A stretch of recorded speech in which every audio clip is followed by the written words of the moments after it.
Hi, I'm Paul Roberts, and this is Conscious Counseling 101. And this is requested counseling, but because this person really wants me to get to it and I have a lot of things to do, I decided I'd do it in the car. But this is not part of the car series. It just happens to be I'm going to the post office and I thought I would talk.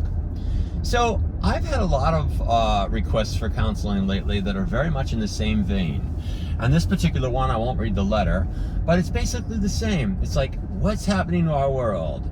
Why can't I count on a spouse or a quality boyfriend or, just the staples of the world being more solid? And why, if I'm not doing anything wrong, can't I find a way to be happy when the people that are failing me are what's causing this?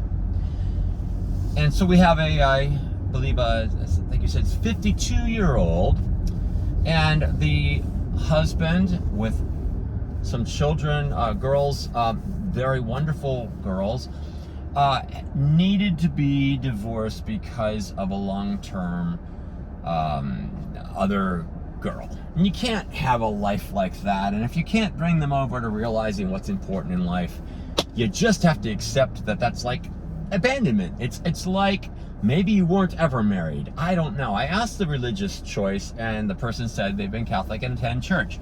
So therefore, we know that at least she knows what the idea of at least Jesus-based teachings, and even when you go to the Old Testament and the Jewish old writings of Moses, what marriage is supposed to be all about, as best described in a book that can be used for generations and upon generations and thousands of years in a way that can relate to all people.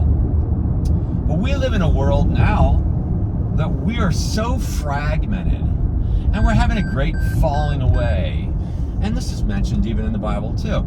And the reason why it's a falling away is people keep thinking of this as a dusty old book, and it doesn't have anything valuable in it.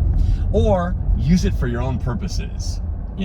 Find it a way to make the things that you want to say be said and seem like you're standing on solidity. But what you're really doing when you do that, when you're self-serving yourself, is you are standing on something that's going to fall, just like a house that was not built on the rock.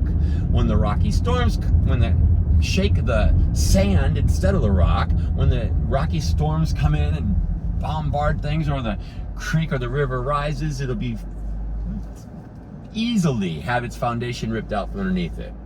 A lot of times I'm finding in this fragmented world, it's very difficult for someone to have any solidity through classic values or moral values that aren't founded by a corrupt or a lackluster way of having support mechanisms that can help you to find what's valuable. And what happens a lot of times is people come and talk to me, and I talk to them. Why is the fallout there? Why am I so unhappy? I didn't do anything wrong. These things happened to me. This is the world changing. And I'm not saying they're wrong. A lot of times, in fact, I did a video for a person a couple of weeks ago, and we had a long conversation on the phone, and he just continued to describe all the things about his life's journey and all the things that have changed and how much invested he is in being a professional and responsible young man. And he just can't seem to see the world responding to him. And he feels very lost and wants a friend. And I said, well, I can't really be a friend to everybody. I don't charge as it is. So what I do is I stipulate my terms right up front, which are, I'm going to create a generic video. And so what I'm gaining from you is the fact that you give me a very real thing to talk to you about. And I make it in a generic enough way that not only you hopefully can benefit, but everybody else can benefit as well. So let's get on to your thing here. Let's get on to what you're concerned about. You didn't do anything wrong. You showed up, you raised 3 wonderful people to adulthood. You still have great relationships with them, and one of them had some grandchildren, and you help with the grandchildren, and you have people in your life that love you.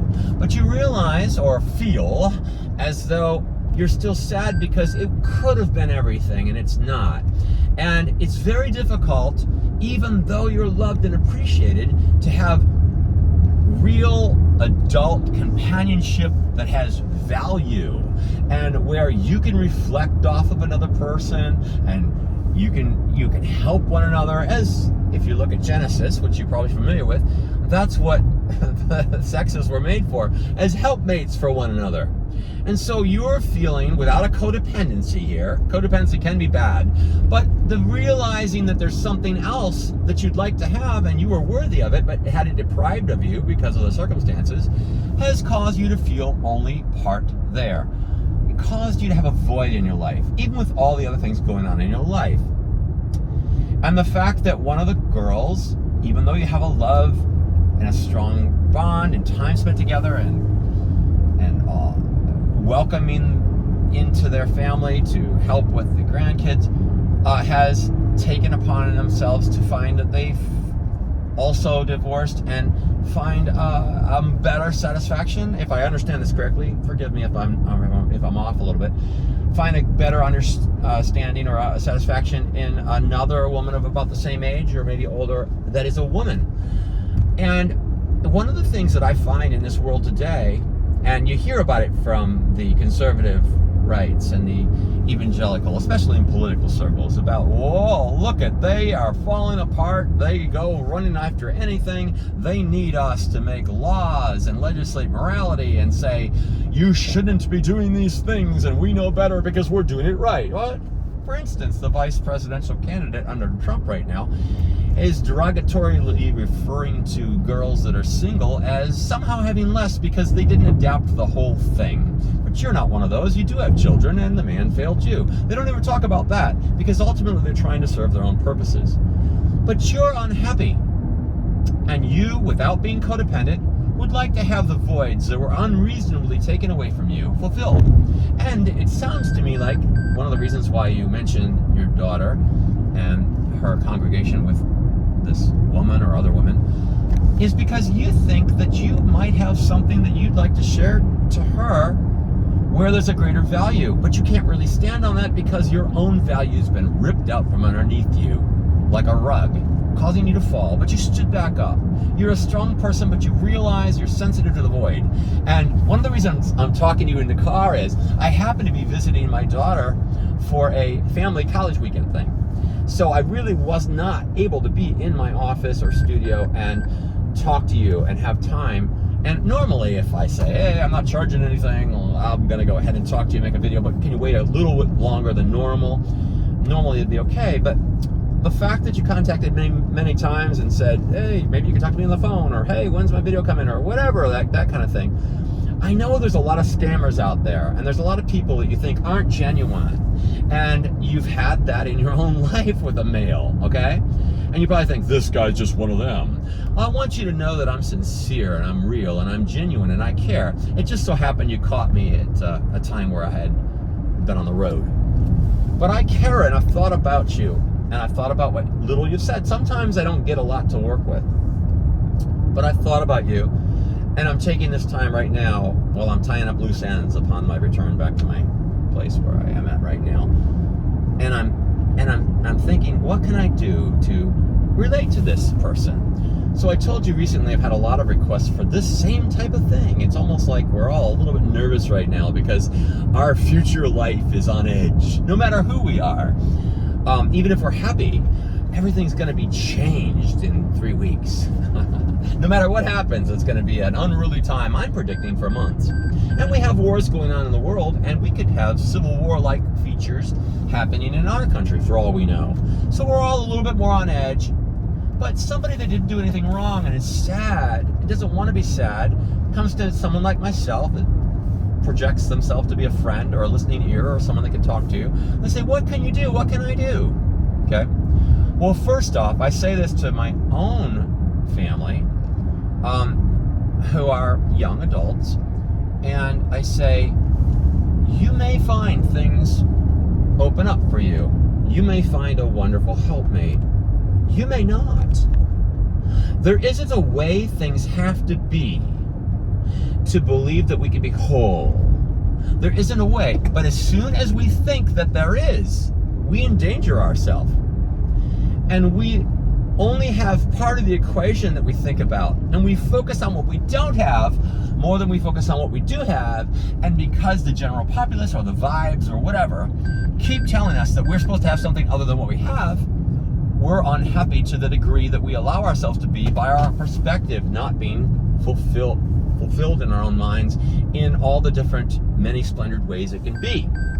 And why I call this conscious counseling is one of the things you need to do for yourself to be happy is to become more consciously aware from many different perspective vantage points.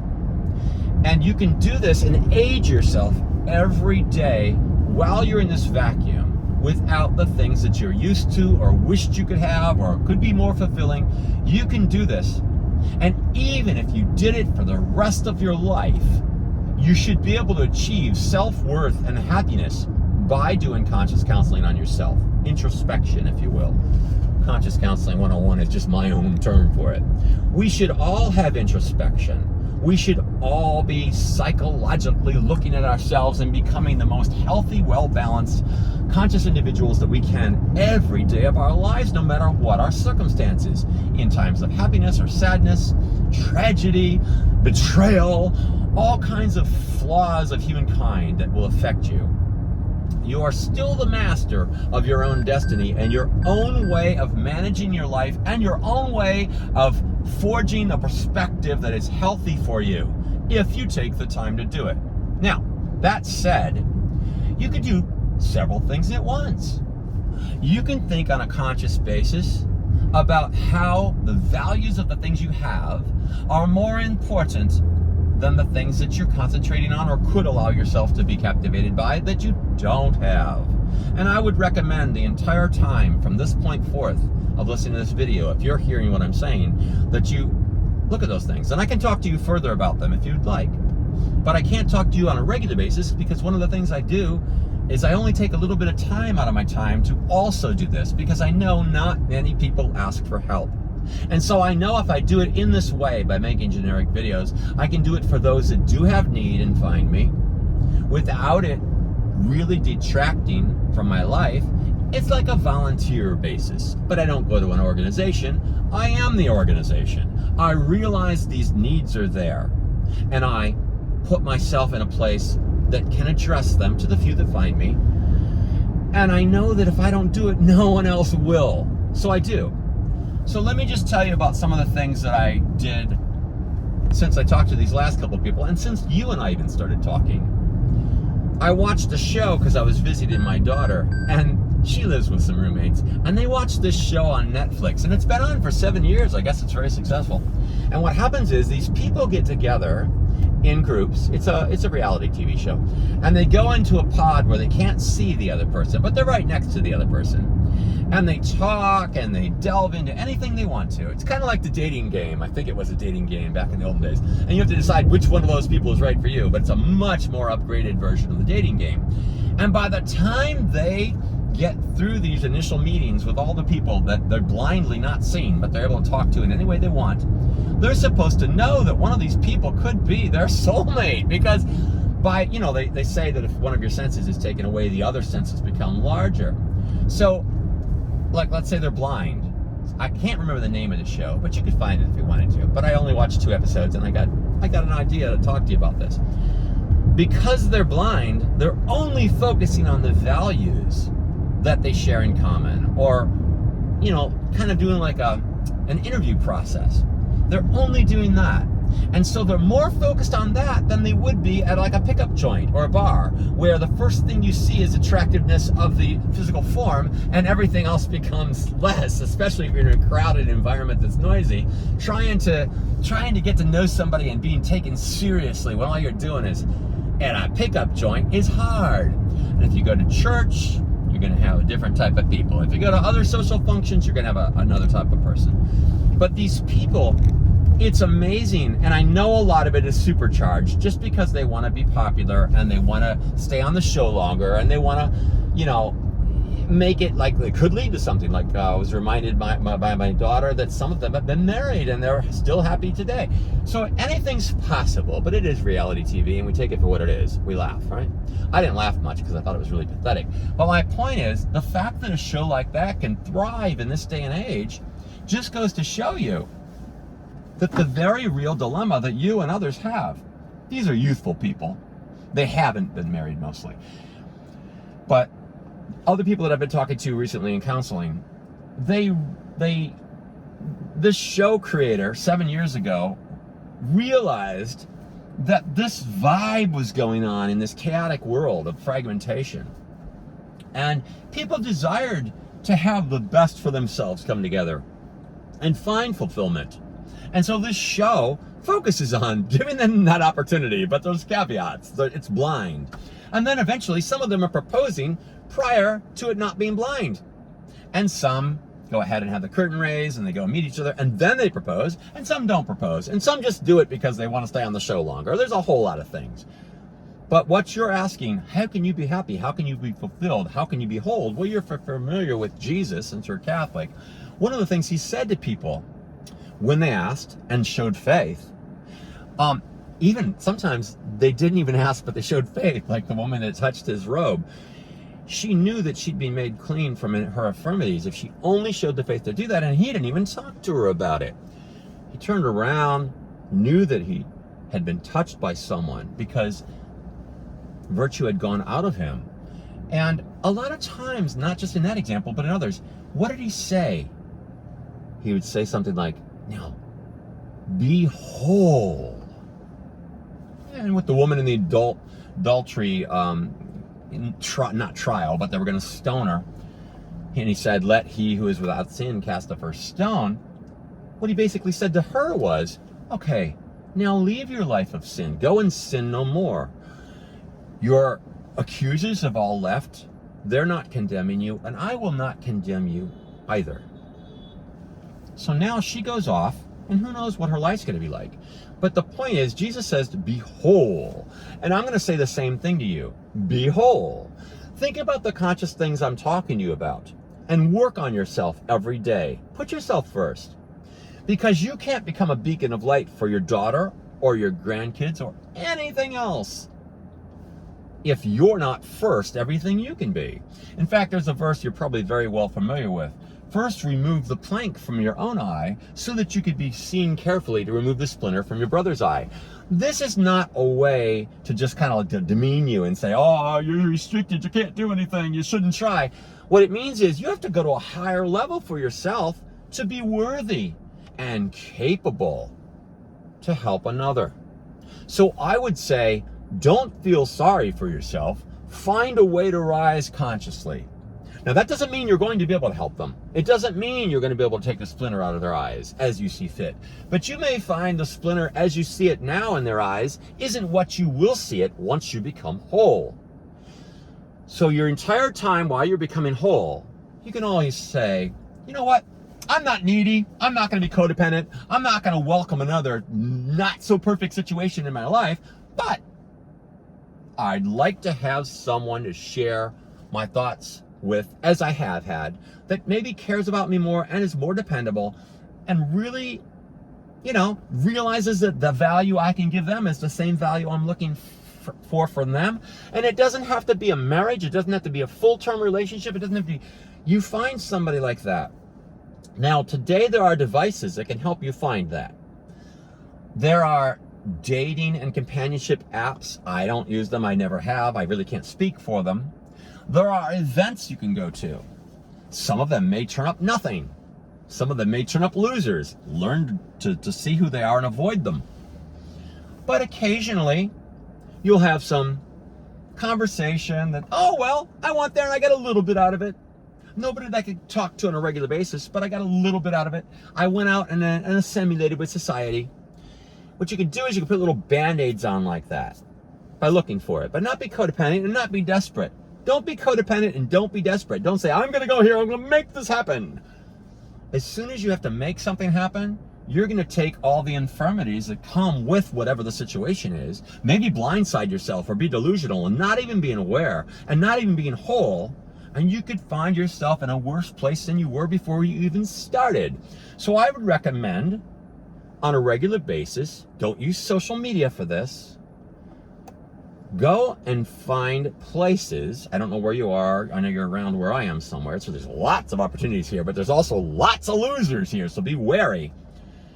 Find places through searches that people like you are congregating. Join a club, even if it's not about that. And if it works, stay with the club. If it doesn't, don't. Because I know those exist. But don't go with this fervent attitude that you're going to make this all happen. Go with an open mind. And don't forget, you're always doing this conscious counseling the whole time. And this could be an ongoing process. You may never, for the rest of your life, find another suitable helpmate where everything's perfect. Admit that to yourself. And give yourself the ability to be whole without ever having to have that first. And then if you do find it, it's an added on blessing. If you're familiar with Jesus' teachings, some people were given this to deal with, some people were given this to deal with, some people were given this to deal with, and when the master returned, he says, look, I did this and I did more. Look, I did this and I did more. And the master would say, because you've been responsible with a few things, I will make you master over many things. And he kept going down the line, and when the people did nothing, then that was the bad thing, because they're not even capable of the smallest little thing. Why should they be given more? So you're going to be the master of your own destiny. And you're going to have faith in an unseen, unknowing thing, but you're going to be the master. And you're going to say, I'm going to prove myself whole. I'm going to prove myself worthy. I'm going to prove myself not being codependent and needy. I'm going to prove myself being self-worthy. And I am going to go out there and put the feelers out there, but with no need to have it work, because it's already solid. It's already working right now. I said to the kids that I was watching that show with the other night, that blind show, I said, shoot, man, this is a catch-22. I could go on there and be the most self-confident guy and do great at the show, but I wouldn't, because the things that make me self-confident also make me not pathetic. I wouldn't go there in the first place. If you haven't watched the show, you probably don't know what I'm talking about. But what I'm saying is, you're going to go out as a whole individual that you can count on. And you're going to become more whole and more conscious every day through your conscious counseling that you're going to do with yourself. If you take this on, if you believe what I'm saying, okay? I have done these things throughout my life, and I know that they work. But how do you, in what, 20, I would wrap this up in 25 minutes. How do you tell another person and make them believe you? Well, one of the reasons I do it for free is because people are going to wonder, why does he do that? Well, here's the thing.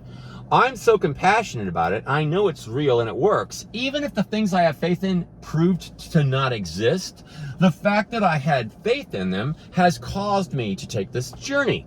And because I know it works, I don't want to die without sharing this with as many people as I can. That's why I insist on having the video first, because that can go out to people even after I'm not here and can still touch them.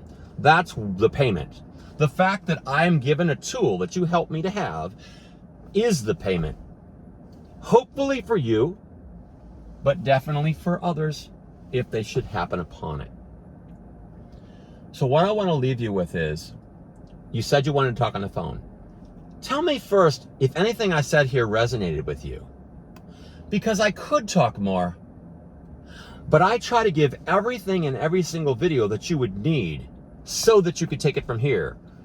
And I've done that already. Believe it or not, with the things I've talked to you about, I've already done it. How you drive it and the path you take is your own. But by you being whole and considering this conscious counseling that I'm talking about, you will eventually come to believe that the shift that you make to knowing, I'm going to do this, I'm going to be this. No longer will the shift be in the search. No longer will your energies be going to the search and wondering and feeling sad. Now all your energies are going to go towards realizing why it was the right choice and why you can do it and why you're empowered to do it. And that is going to bring truth and progress to you, regardless of what happens in your life. Regardless. And you will make a gain on a regular basis by considering what I'm talking about here, no matter what your circumstances are in life. And Who can beat that? Very few people can arrive on that. And you know why? What's the highest commandment that Jesus gave at the Lord's Supper? And it was already, all the other commandments are contained within that, is to love one another as yourself through the teachings and what you've learned and what he's given. And show that and be that. Regardless, that's agape love. Regardless what the reciprocal effect from others is, because you do that, you're rising. Because you do that, you're empowered.